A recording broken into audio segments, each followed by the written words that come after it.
Looking at section 3.2 about the derivative.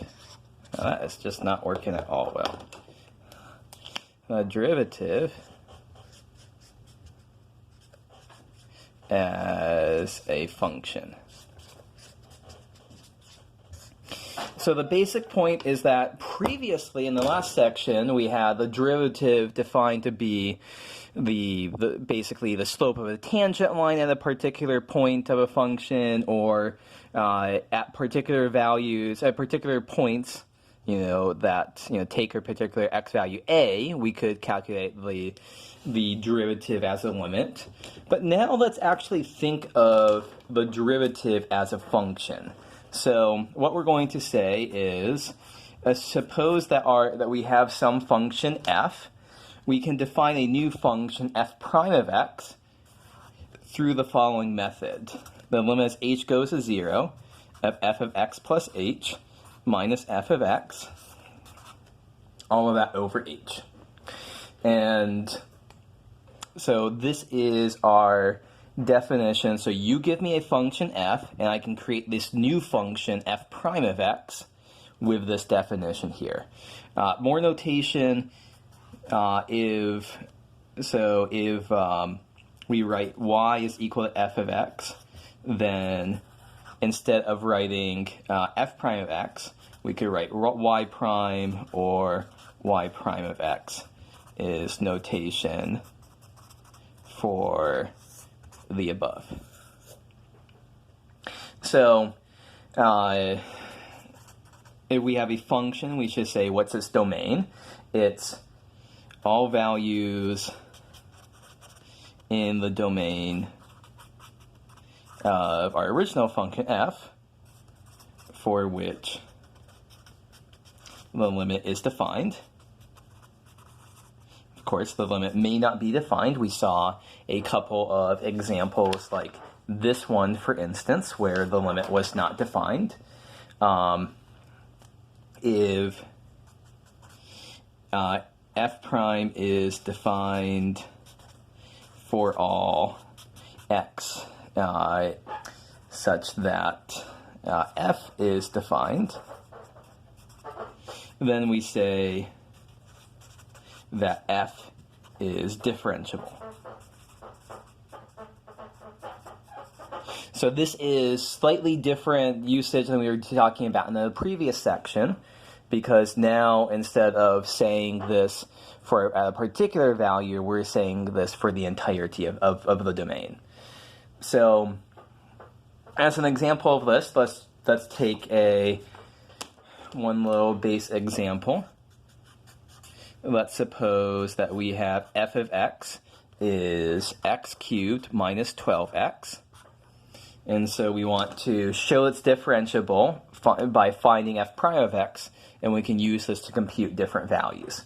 So what we want to do is, so f prime of x is the limit as h goes to 0 of f of x plus h minus f of x, all of that over h.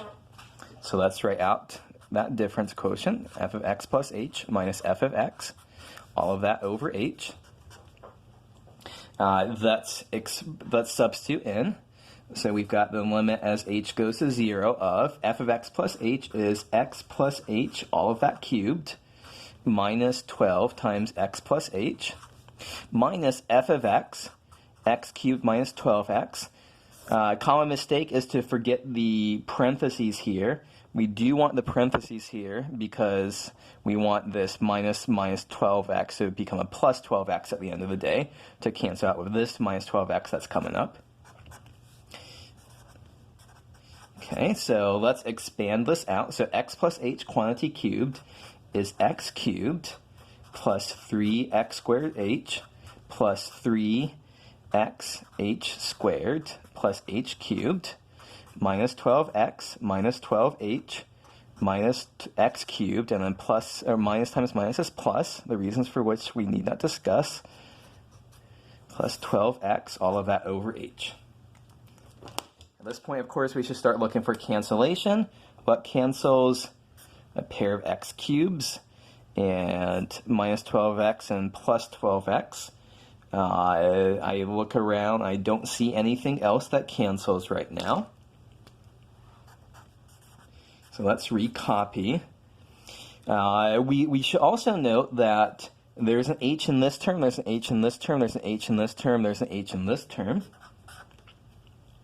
So we can factor out the h. 3x squared plus 3xh plus h squared minus 12. All of that over h. Why do we do that? So we can cancel out those h's. So everything up to this point has been a 0 over 0 indeterminate form. 0 over 0, 0 over 0, 0 over 0. We finally got rid of that h from our denominator. This is very, very common for methodology here.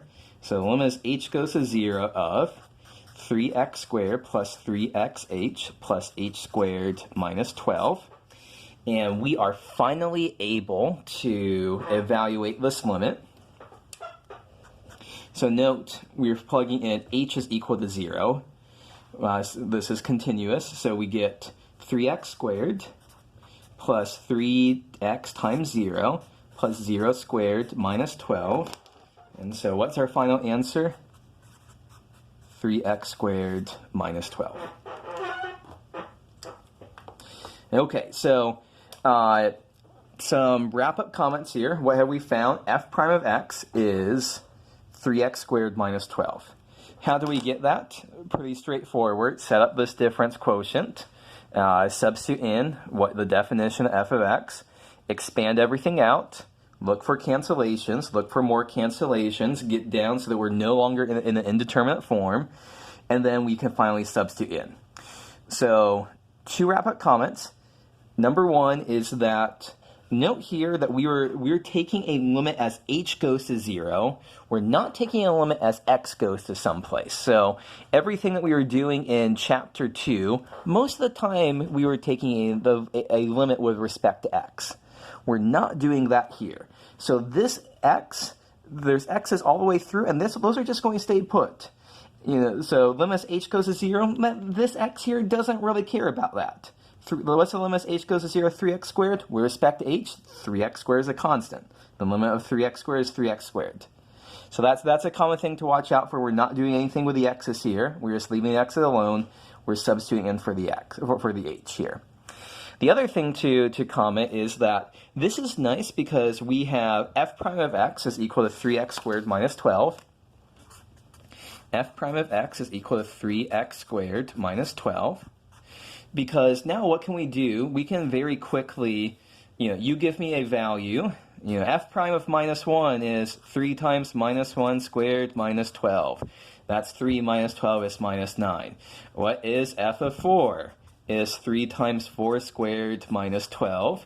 So what is that? 3 times 16 is 48 minus 12 is 36, so on and so forth. We can very, very quickly, using the methodology of the previous section, we would have had to do a limit for this that looked pretty long like this. We'd have to do a limit for, what am I missing here? Missing the derivatives there. We'd have to, so from the previous section, we'd have to compute this, we'd have to compute this, we have to do all those calculations separately. Well, this is nice. We don't have to do all these calculations separately. We can just calculate the derivative of our function once and for all, and we can do as many calculations. We can just plug in at the end. So that is very nice.